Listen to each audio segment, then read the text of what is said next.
Muy buenas tardes a los apoderados y apoderadas, padres del Colegio Misericordia. Hoy día es nuestra segunda reunión de apoderados y queremos presentar este taller para dar una ayuda, ¿no es cierto?, en este nuevo contexto de educación que estamos teniendo. Mi nombre es Paloma Puali, yo soy la encargada del equipo de formación y psicóloga también. Vamos a hablar hoy día del proceso de aprendizaje. Para esto hemos preparado esta presentación donde vamos a dar algunas informaciones que nos pueden ser útiles en nuestro trabajo como padres, como apoderados en el apoyo del aprendizaje cada día. El principal objetivo de la educación es criar personas capaces de hacer cosas nuevas y no solo repetir lo que otras generaciones hicieron. Ir planteando nuevos pensamientos, nuevas formas de educación, como plantea Jean Piaget. Ahora vamos a ver cómo podemos apoyar a nuestros hijos en el proceso de aprendizaje. Vamos a partir generando esta confianza, ¿no es cierto?, en nuestros estudiantes. Durante este periodo de pandemia, la educación, los profesores, los estudiantes, los apoderados han debido ir adaptándose al nuevo contexto. Y con ello, los padres también han tenido que asumir un rol que ha sido distinto y es más activo en este proceso de aprendizaje. Tal vez antes, ¿no es cierto?, dejábamos a los niños en el colegio y de acuerdo a eso los profesores se hacían cargo de este proceso de aprendizaje. Nosotros como padres apoderados apoyábamos en hacer tareas, en estudiar, pero hoy día el papá o la mamá o el apoderado tiene que tomar un rol mucho más activo. Y por eso consideramos este tema para trabajar hoy día. ¿Cómo vamos a generar, por ejemplo, esta confianza en nuestros estudiantes? Ayudándoles a que no se sientan solos, que a pesar de lo difícil, por ejemplo, que comenzó siendo la educación desde la virtualidad, igual estábamos ahí para apoyarlos, para ver sus inquietudes, para ir resolviendo también las dudas dentro de lo que se nos permitía, nuestros parámetros también van permitiendo poder apoyar, ¿cierto? Del múltiple rol que tienen los papás hoy en día cuando se da la virtualidad, de estar trabajando también desde la casa, de estar a cargo de los niños, de las tareas, de las cosas de la casa, ha sido muy, muy difícil. Y para esto es muy importante que los niños también vayan aprendiendo a ser más autónomos y aprendan a organizarse de mejor manera. ¿Cómo vamos a ir enriqueciendo su proceso? ¿Cómo vamos a ir, como decía, apoyando, entregando nuevas herramientas que apoyen el proceso educativo? Vamos a ir viendo lo importante de conocer las fortalezas y las debilidades, los potenciales de nuestros hijos, cómo se hace imprescindible tener conocimiento de estas instancias para su proceso, establecer rutinas de estudio y ser partícipe ahí en el día a día de este proceso de aprendizaje, que no solamente es un proceso de aprendizaje desde lo pedagógico, lo escolar, sino un proceso de aprendizaje desde las rutinas de vida, de lo que significa el día a día. Vamos a ir viendo algunas estrategias de apoyo. Dentro de estas estrategias de apoyo, se hace súper importante ir estableciendo, ¿no es cierto?, algunas rutinas, como es la hora del sueño. Es muy importante que los niños duerman al menos 8 horas, como dice ahí, que tengan un descanso mínimo de 8 horas. Esto en los adolescentes incluso puede ser mayor porque necesitan dormir más tiempo.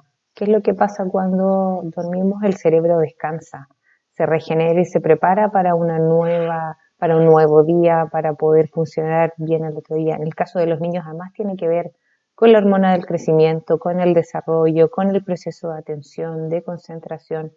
Si yo tengo un niño que no está durmiendo lo suficiente, obviamente su rendimiento al otro día no va a poder ser el mismo. Yo necesito que el niño descanse esas horas. ¿Qué nos pasó en pandemia el año anterior? Que tal vez este niño se quedaba jugando esta tarde, están, ¿no es cierto?, los dispositivos electrónicos, los juegos en línea y los niños dejaron de dormir o de tener un sueño también que sea más reparador por estar tanto tiempo conectado a las pantallas. Así que esto es un punto que es muy importante tener en cuenta y también establecerle a los niños los horarios de sueño. Establecer un lugar de estudio en lo posible, tratar que sea siempre el mismo lugar, ¿no es cierto? Que sea un lugar luminoso, silencioso. A veces en las casas es difícil cuando estamos en la clase virtual, ¿no es cierto? Porque hay más hermanos en clases, porque tal vez ladra el perro, porque tocan el timbre, porque hay que hacer aseo. Hay múltiples factores que se van desarrollando dentro de un hogar que a veces el tener este lugar silencioso se hace más difícil.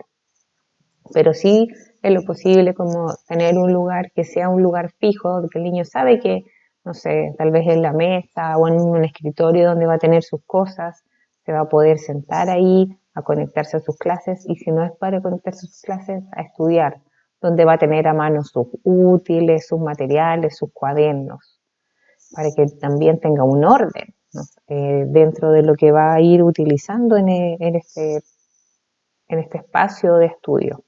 Entonces, por eso se sugiere también que sea ojalá siempre el mismo lugar, un lugar con luz natural, si se puede, sino que sea un lugar que esté bien iluminado por el tema de la vista, de no estar forzando la vista, sobre todo además por la exposición continua que hay a las pantallas. Así que también tenemos que irnos cuidando mucho, mucho en esos detalles. Son detalles, pero también van contribuyendo en el proceso de estudio de nuestros hijos. Conocer cuáles son los horarios de clases, eso es súper importante.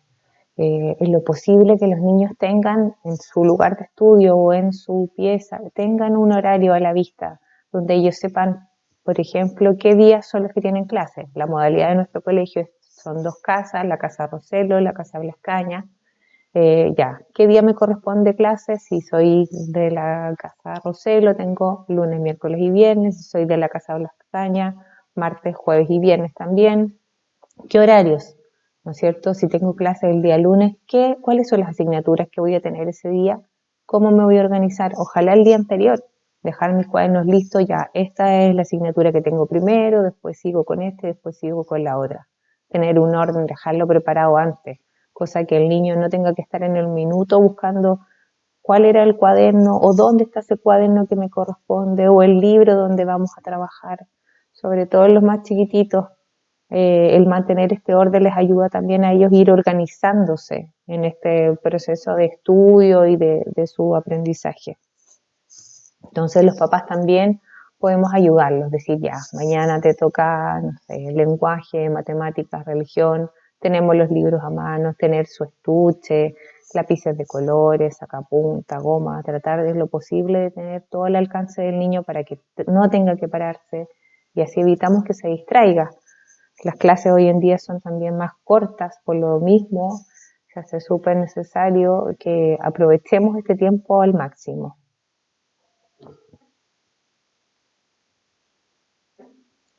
Consensuar las horas de estudio. Con los adolescentes incluso se hace mucho más importante también en cómo vamos a consensuar estas horas de estudio. Conversar con ellos, ya, ¿no es cierto?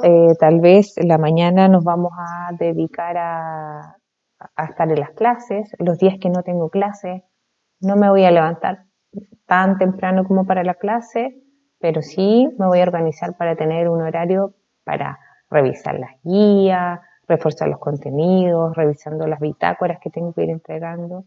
Y podemos decir ya, las mañanas las vamos a dejar para estudiar, pero las tardes podemos tener libre. Entonces, yo también voy formando al niño de que las mañanas son horas de colegio, pensando en que hoy en día estamos en un contexto distinto, pero el próximo año sí podemos volver a tener clases todos los días, para que no se haga tan difícil y tan fuerte este proceso también de volver al cambio de tener clases todos los días. Es importante que los días que los niños no tienen clases, organizarles en que puedan hacer sus tareas. Otro punto es el realizar, ¿no es cierto?, este seguimiento de cómo está participando nuestro hijo, qué es lo que está haciendo. ¿Y cómo lo podemos hacer? A través de las reuniones de apoderados, de las entrevistas que yo puedo tener con el profesor, estar en contacto directo con los profesores. Es súper importante. El colegio, los apoderados, los padres, los estudiantes formamos una comunidad y todos somos integrantes que tenemos que ir pensando en este proceso de aprendizaje y cómo los podemos apoyar. Si mantenemos un contacto constante con todos los involucrados para saber cómo va rindiendo nuestro hijo, cómo va avanzando en su proceso de aprendizaje, lo vamos a poder apoyar de mejor manera. Entonces, de repente ocurren situaciones que es importante que los apoderados vayan informando a los profesores, porque así los profesores también están al tanto para poder prestar el apoyo necesario. Organizar horarios y formas de estudio, ¿no es cierto?, de acuerdo a las asignaturas. ¿Cómo es esto? ¿No es cierto? Hay asignaturas que las podemos estudiar de una forma, por ejemplo, matemáticas haciendo ejercicio. Tal vez para historia nos podemos hacer como mapas conceptuales, hacer un resumen, un esquema, lluvia de ideas. Eso es súper importante, ¿ya? Muy importante. Por trabajar en estrategias distintas de estudio. Tal vez si al niño no le sirve aprenderse las cosas de memoria, pero sí le sirve hacerse un esquema que le explique bien cuáles son los pasos que tiene que seguir, o esta lluvia de ideas de pensar ya, ¿qué es lo que yo sé con respecto a esta asignatura? ¿Cuáles son las cosas que tengo que ir viendo? Haciéndome un esquema. ¿Qué es lo que tengo que estudiar hoy día? ¿Cuáles son los contenidos que necesito ver? ¿Cuáles son los contenidos que necesito para poder responder frente a una bitácora? ¿Ya? Así que el organizar los horarios y las formas como yo voy estudiando, tener un orden a la hora de poder estudiar.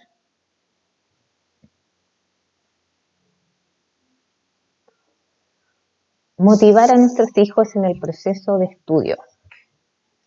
Incentivar en su participación en clases, encender las cámaras, hacer preguntas, responder cuando el profesor pregunta. A nivel básico esto se da mucho, los niños participan, encienden sus cámaras, quieren responder. En la media, ¿no es cierto?, ya los niños que están en preadolescencia, adolescencia, se les hace mucho más difícil encender sus cámaras.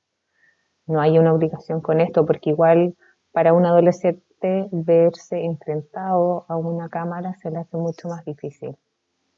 Pero sí pueden hacerlo participando a través del chat que tienen, perdón, haciendo preguntas al profesor, dándole la respuesta. La retroalimentación para el profesor también se hace muy importante, porque si el profesor ve que hay preguntas, también puede decir que es necesario que repase, que refuerce este contenido, tal vez no quedó tan claro, y en la medida que también los niños van preguntando, se van resolviendo las dudas de los otros. Así que yo, por favor, les pediría que hablen con sus hijos, que los motiven a participar en las clases, y eso les hace también estar más concentrados. El incentivar la autonomía y la responsabilidad, promoviendo que realicen sus deberes y que sean entregados a tiempo. ¿Ya? Muy importante. Tienen que los niños aprender a ser responsables, a ser los niños ellos quienes mismos estén a cargo de sus tareas, que sepan qué es lo que tienen que entregar, cuáles son las tareas que tienen que realizar, que cumplan con sus bitácoras a tiempo. Hoy hemos visto que hay muchos niños que también se han ido atrasando en el cumplimiento de las bitácoras. Y eso hoy en día, además de estar en un riesgo de repitencia porque no tienen notas, les va dificultando también que se les va juntando muchas más materias, se van poniendo más angustiados frente a la necesidad de tener que entregar muchos trabajos al mismo tiempo. Y el no dar cumplimiento a las tareas, como dice ahí, también está en nuestro reglamento. Es una falta, es un compromiso que también tenemos que hacer como padres y enseñarle a nuestros hijos que tienen que cumplir con el colegio. Es su responsabilidad estar a tiempo con la entrega de los trabajos, realizar sus deberes, saber cuándo tienen evaluaciones. ¿Ya? Y es muy importante también aquí de promover, de realizar sus tareas, su autonomía, tener en cuenta que lo que más cuenta hoy en día es el aprendizaje, ¿ya? No es que vamos a entregar por solo tener una nota, sino que el estudiante vaya aprendiendo. Ya en el año 2018-19, si no me equivoco, el decreto 67 nos va planteando que lo que hoy en día cuenta en el proceso de aprendizaje es específicamente eso, que el estudiante aprenda, no que rinda por una nota, sino que se pueda demostrar que hay un aprendizaje. Por eso cuando hay un papá que le hace la tarea al hijo o la ayuda frente a una evaluación que es online, no vamos a ver reflejado el aprendizaje del niño. Vamos a ver que tiene una buena nota, pero no podemos evaluar ese aprendizaje. ¿Y nosotros qué les estamos diciendo también a los niños? No, esto es muy difícil para ti, no lo puedes realizar, mejor te ayudo yo para que tengas una buena nota.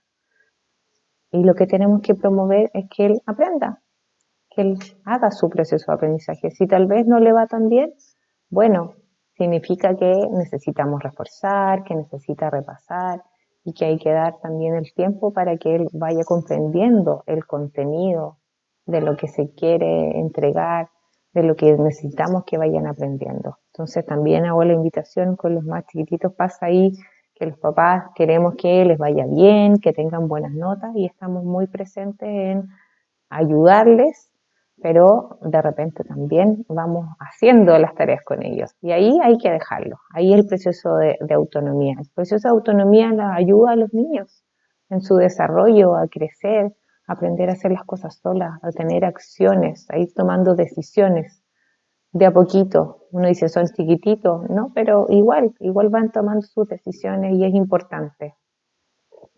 Así que ahí a reforzar mucho lo que tiene que ver con la autonomía y la responsabilidad. Otorgar responsabilidades dentro del hogar. Bueno, esto tiene mucha relación, ¿no es cierto?, con el punto anterior, en cómo vamos enseñando también a los niños a ser responsables. Si yo le voy otorgando pequeñas responsabilidades a mis hijos desde chiquititos, ¿no es cierto?, de acuerdo a sus edades, a las etapas que están viviendo, le voy a ir enseñando progresivamente a tener mayor responsabilidades en todo ámbito de cosas, en todo tipo de cosas. Y lo hago partícipe de las dinámicas, así como el papá trabaja, la mamá trabaja, alguno cocina, el otro lava la loza, el otro pone la mesa. A los niños chiquititos les podemos enseñar ya desde muy pequeños a, por ejemplo, si van a jugar, después ordenar sus juguetes, la rutina de mantener ordenada su pieza, ordenar su ropa, sacar la basura. Hay miles de funciones en la casa que realizamos todos los días y que de acuerdo a las edades podemos también ir pidiéndoles que se hagan responsables, que tengan responsabilidades. En la mayoría de las casas también hay mascotas. Eso también es una responsabilidad muy grande. Decir, oye, uno se va a preocupar del agua de la mascota, el otro se va a preocupar de darle comida, el otro otra vez de limpiar, ¿no es cierto? Mantener ordenado lo que tenga que ver con la mascota. Eso también es una responsabilidad importante dentro del hogar y les vamos mostrando a nuestros hijos con el ejemplo cómo es ser responsable. Una gran parte de las estrategias de aprendizaje tiene que ver el cómo los padres o los adultos responsables de los niños van mostrando cómo queremos que sean. En nuestro actuar nosotros mostramos a los niños cómo tienen que ir comportándose. Así que ojo también cómo les vamos delegando estas funciones en el hogar. Algunas consideraciones que son importantes de tener en cuenta. Y aquí la que está como inicialmente es lo que tiene que ver con el área socioemocional, Yo creo que también se ha hablado mucho en este último tiempo a raíz de todo lo que tiene que ver con la pandemia, del área socioemocional que se ha visto muy afectada, principalmente los adolescentes, por el tema de tener menos contacto con sus pares, que en esa etapa es muy importante. Pero a los chiquititos también, la falta de contacto con otros compañeros, con otros niños, el compartir, ver también las dificultades que hay en los hogares, ya sea porque, no sé, hay alguien enfermo, hay menos trabajo, dificultades económicas, también van afectando a los niños, y en el área socioemocional se va notando. Y cuando hay un niño que tiene algún problema en el área socioemocional o desde la salud mental de los niños, se ve directamente afectado también el proceso de aprendizaje. El aprendizaje necesita de un buen estado emocional, porque los niños, a través de cómo aprenden con sus emociones, a través de sus emociones, también va siendo un aprendizaje mucho más significativo. Ese es el rol fundamental que juega el área socioemocional en el aprendizaje, que este aprendizaje sea significativo para ellos. Y si yo no estoy bien, mis condiciones de salud mental o socioemocionales no están bien, mi aprendizaje tampoco va a poder ser el correcto. Los profesores como colegio, por eso también nos preocupamos mucho del área socioemocional, de estar pendientes, qué les está pasando, cómo podemos apoyarlos, de repente cómo podemos adecuar para que no sea algo tan exigente frente a las dificultades que hay. Y cada caso es tan particular, y cada familia también tiene una realidad distinta. Cuando hablamos del clima del aula, y ahí enlazando también con el área socioemocional, el profesor, cuando los niños estaban en clase presencial, se preocupa que en su sala hay un buen ambiente, que haya un buen clima, de mantener un clima libre de conflictos, ¿no es cierto?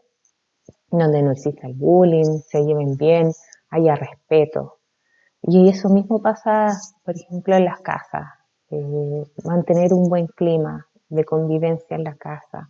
Tratar de no tener conflictos, de que el niño se sienta tranquilo en su casa, se sienta seguro, siente que se puede comunicar con respeto, que va a ser escuchado también con respeto. A veces como papá no nos damos cuenta y tenemos como esta manera de ser autoritarios, y no estamos dando el espacio también para escucharlos. Cada vez más los niños tienen motivos para hablar, conocimientos para hablar, y quieren ser escuchados, y son personas que además necesitan ser escuchados. Entonces, mantengamos un buen clima en nuestra casa, así como tratamos de mantenerlos en el aula. También tratemos de mantener este buen clima en la casa. Vuelvo aquí a decir las consideraciones, ¿no es cierto? ¿Cómo podemos favorecer la autonomía? Potenciemos a nuestros hijos. Digámosle, si tú puedes, mamá, es que necesito ayuda. Sí, yo te puedo ayudar, pero la ayuda no es que yo te hago la tarea, ¿ya? La ayuda no es que yo te voy a resolver la prueba o te voy a ir resolviendo las bitácoras, sino que tú puedes hacerlo. ¿Qué necesitas para poder hacerlo? ¿Necesitas material? ¿Necesitas que te ayude a buscar información? Pero estoy ahí para apoyarte en tu autonomía, en cómo tú puedes hacerlo, y decir que tú eres capaz de hacerlo.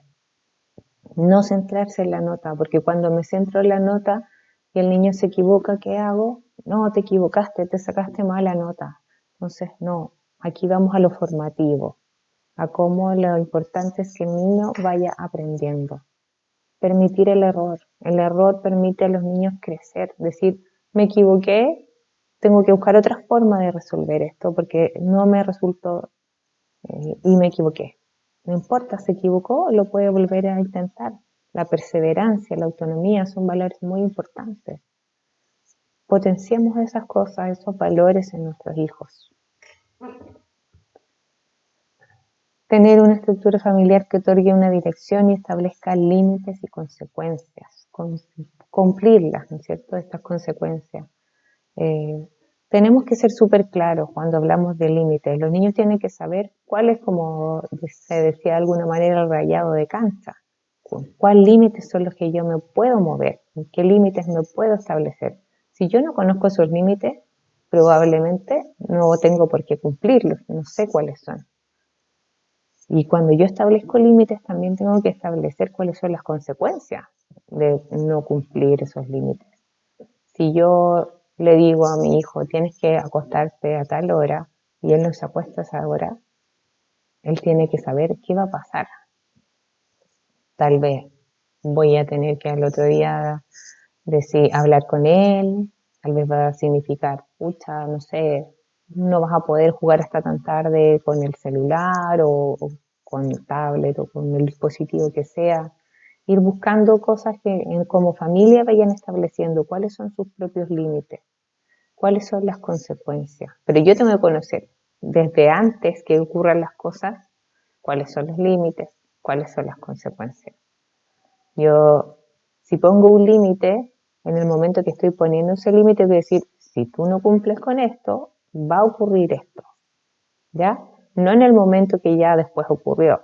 El niño, no sé, no hizo la tarea. Y ahí decir, es que esta va a ser tu consecuencia, o este tal vez puede ser tu castigo. No estoy muy de acuerdo con la palabra castigo, pero esta va a ser la consecuencia, sino que tenerlo delimitado de antes. Sentarnos una vez en la mesa, en los momentos que tengamos juntos como familia, conversar.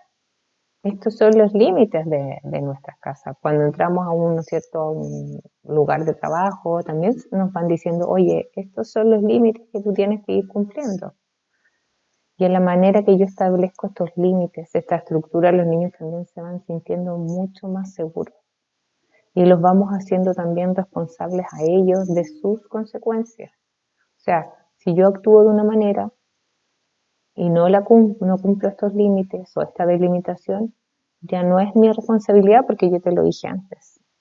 Si tú no cumples y hay una consecuencia, es tu responsabilidad que no cumpliste, porque tú ya lo sabías de antes, ¿no es cierto?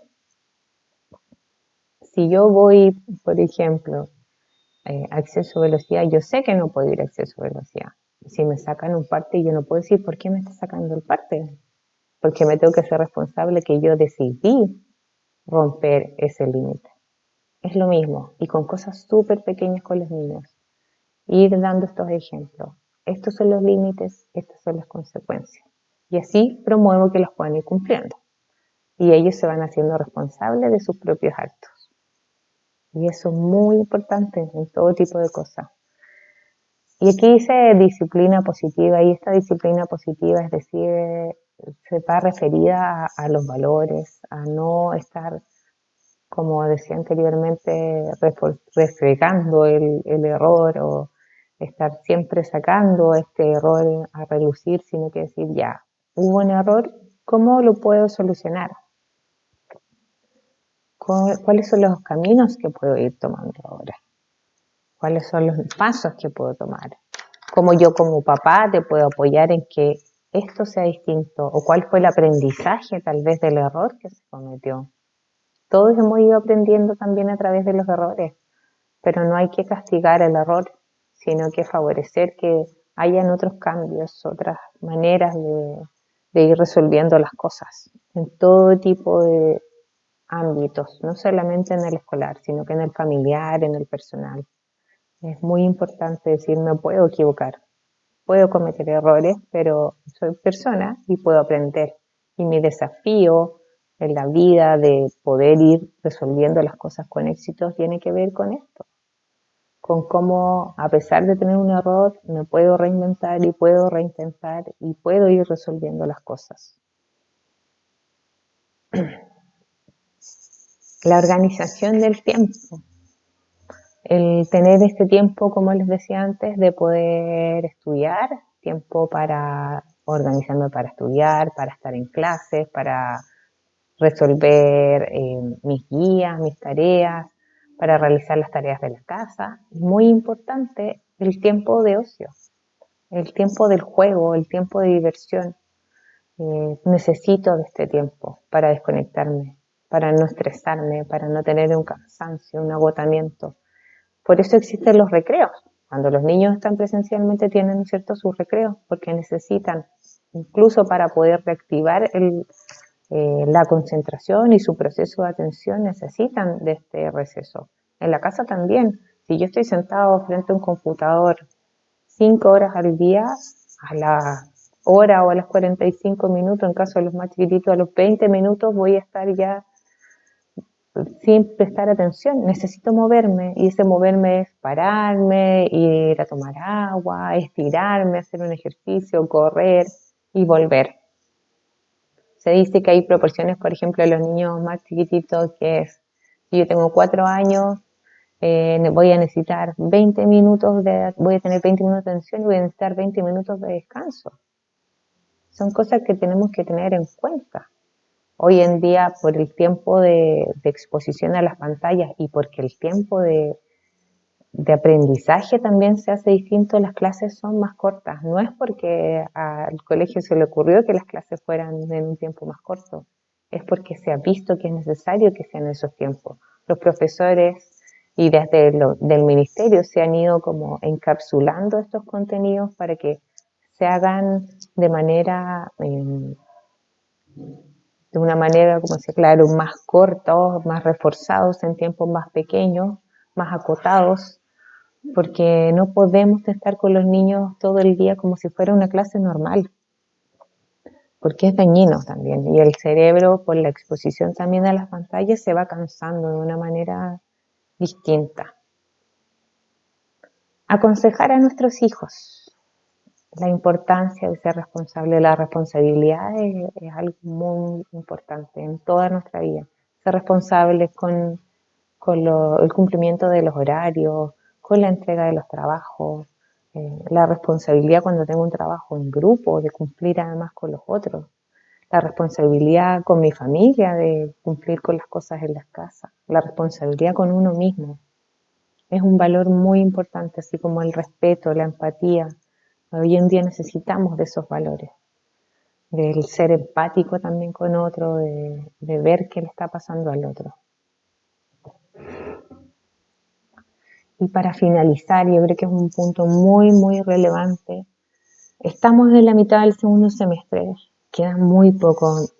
¿Para qué hablar de cuarto medio, que les queda prácticamente un mes de clase? Necesitamos que hagan el último esfuerzo. Ellos son capaces, tienen las capacidades. Si ven que nosotros estamos apoyándolos en ese proceso, que estamos con ellos en el día a día, va a ser mucho más fácil para ellos. Por eso nosotros jugamos un rol muy importante en este apoyo en su proceso de aprendizaje. Ya no queda nada para que cierre el año. Y ese es el mensaje que también tenemos que entregarles. Nos queda muy poco para terminar el año. Es como ya el último impulso, las últimas ganas ahí de salir airoso de todo esto, y esperando que también el próximo año ya sea un contexto mucho más distinto y que sea más fácil para todos. Y eso, agradecer a todos ustedes también por su atención. Espero que esto les sirva, que sea beneficioso para cada uno de ustedes. Y si necesitan también ayuda y apoyo en estas áreas, estamos también ahí, están los profesores jefes, contactarse con ellos, pedir la ayuda desde el colegio, desde UTP, formación, orientación. Hay muchas áreas de apoyo en el colegio. Está trabajadora social también, así que por favor, cuando necesiten algo, busquen este apoyo. Nosotros lo que queremos es que nuestros niños, porque también son parte de nuestra comunidad, salgan adelante.